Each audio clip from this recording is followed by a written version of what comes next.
Hans Jeschonnek was once the rising star of the Luftwaffe. At just 38 years old, he became the chief of the general staff. But by 1943, as Allied bombers turned German skies into a battlefield, Jeschonnek faced a crisis he could not escape.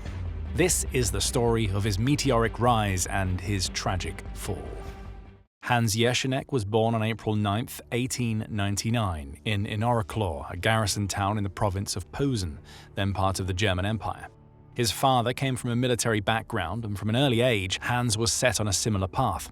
In 1913, at only 14 years old, he entered the Prussian cadet school at Naumburg, beginning a career shaped by discipline and tradition. The outbreak of the First World War found him still in training, but by 1916, he had joined the German army as an officer cadet. He first served in the artillery, a branch that emphasized technical knowledge, precision, and coordination. In the final years of the war, he transferred into aviation training. Though he did not see significant combat as a pilot before the armistice, this early exposure to military aviation marked a turning point in his career. When Germany was defeated in 1918, Jeschonnek, like many young officers, faced an uncertain future in a nation stripped of its air force by the Treaty of Versailles. Despite the massive reductions imposed on the German military, Jeschonnek was one of the few who managed to remain in the tiny Reichswehr. He stayed first with artillery units, but the 1920s offered opportunities for those interested in aviation. Germany, forbidden to build an air force, maintained secret pilot training programs abroad, most notably in the Soviet Union. Jeschonnek's technical skills and willingness to embrace these clandestine efforts placed him among the small circle of officers who prepared the ground for the Luftwaffe's eventual birth. By the early 1930s, with the Nazi Party rising to power and rearmament underway, Jeschonnek's career accelerated. When the Luftwaffe was officially established in 1935, he transferred into the new service. His reputation as a disciplined, intelligent officer drew attention from senior commanders. One of the most important was General Walter Wever, the Luftwaffe's first chief of staff. Wever valued long-range planning and saw potential in the young officer, who quickly became a trusted protege. Wever's sudden death in a plane crash in 1936 left a vacuum at the heart of the Luftwaffe. For Jeschonnek, the loss of his mentor was both personal and professional, but it also opened unexpected opportunities. Within a year, his steady rise and talent for staff work placed him in a position of immense responsibility. In February 1937, Jeschonnek was appointed chief of the Luftwaffe General Staff. At just 38 years old, he became one of the youngest generals in Germany's armed forces. The promotion shocked many of his peers, but his reputation for discipline, intellect, and loyalty to authority convinced Hermann Göring that he was the right man to help direct the Luftwaffe's future. From that moment, he became one of the key figures shaping German air power on the eve of war. Jeschonnek worked closely with Ernst Udet, the flamboyant World War I ace who oversaw technical development. The two men represented very different personalities. Udet thrived on charm and improvisation, while Jeschonnek was methodical and intense. Together, however, they helped define Luftwaffe doctrine. Jeschonnek argued that air power should focus on direct support of ground operations, favoring tactical bombing and fighter strength over long-range strategic bombing. He opposed Wever's earlier Ural bomber project, which had envisioned heavy bombers capable of striking deep into enemy territory. His decision reflected both his belief in rapid, offensive operations and the practical constraints of Germany's limited resources.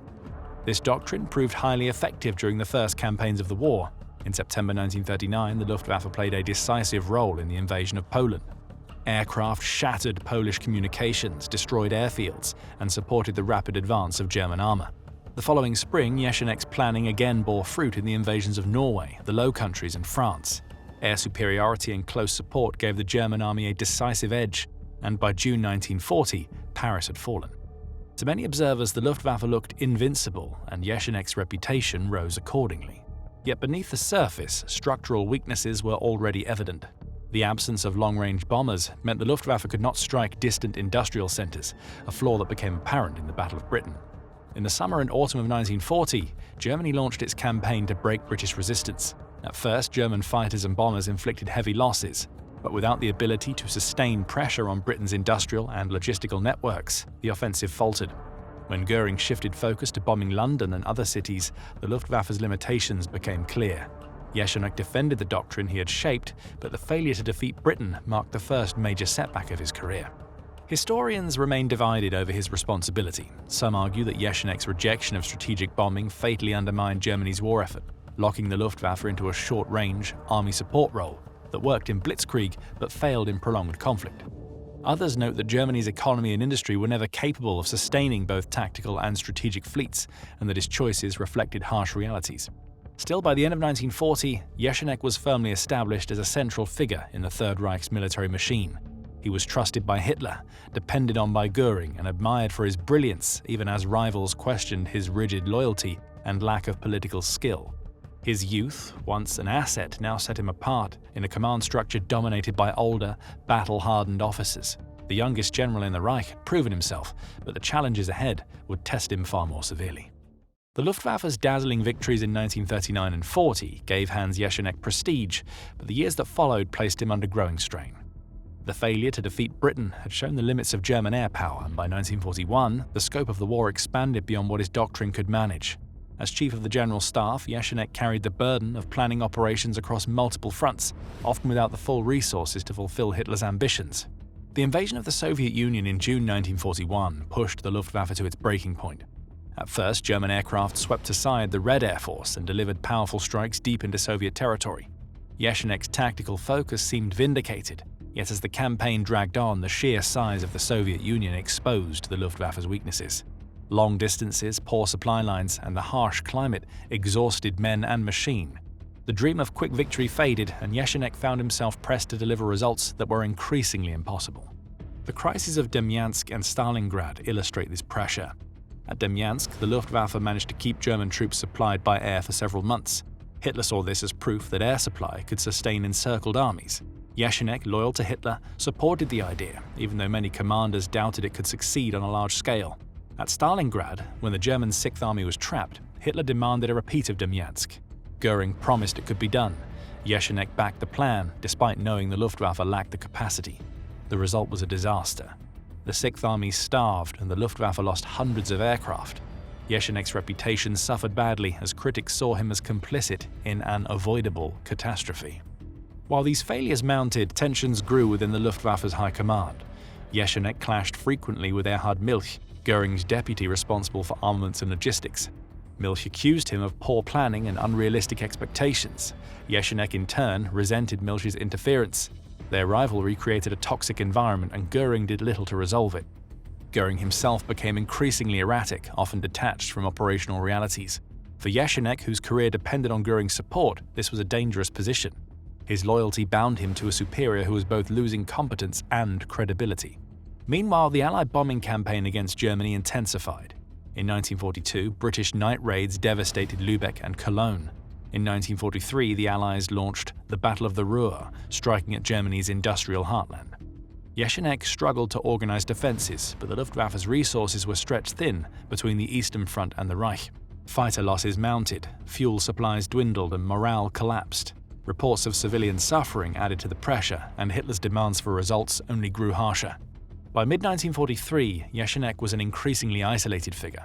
Once admired as the brilliant young general, he was now criticized from all sides. By Milch, by frustrated field commanders, and by Allied analysts who noted the Luftwaffe's decline. Some scholars argue that he lacked the political skill to manage these rivalries, while others suggest he was simply trapped by the impossible demands of Hitler and Göring. Either way, his isolation deepened. By the summer of 1943, Jeschonnek's career had reached breaking point. The Allied bombing campaign was escalating, and German skies became an increasingly deadly battlefield.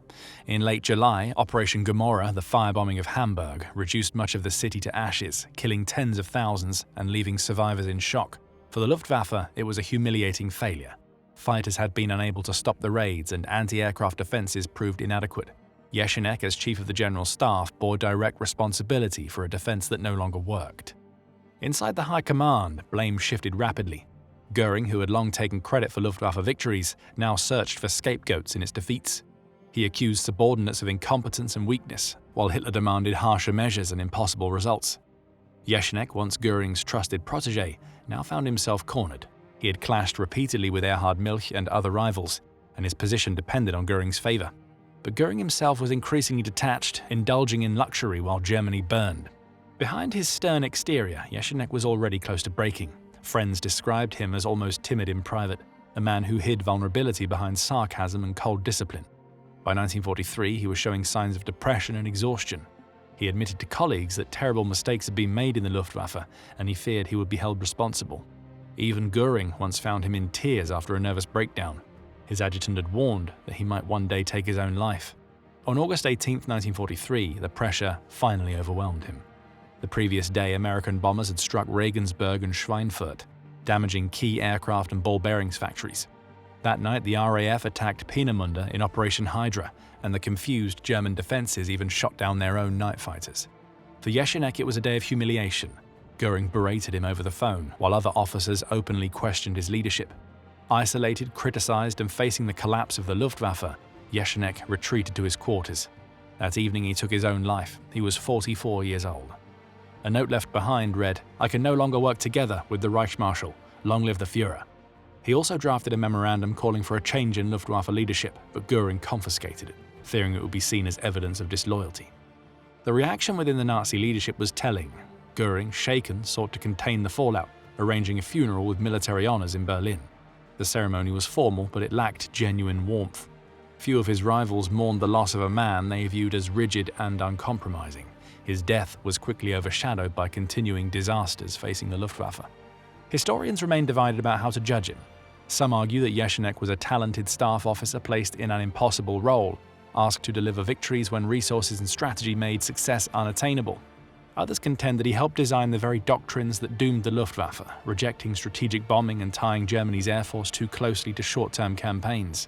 What is certain is that his end symbolized more than personal tragedy. Jeschonnek's fall mirrored the Luftwaffe's own collapse. His story is not just about one man, but about an institution that soared briefly and then failed under the weight of flawed strategy, poor leadership, and overwhelming opposition. Well, that's it for today's video. Thanks for watching. If you want to dive deeper into the lives of German generals, check out our other videos.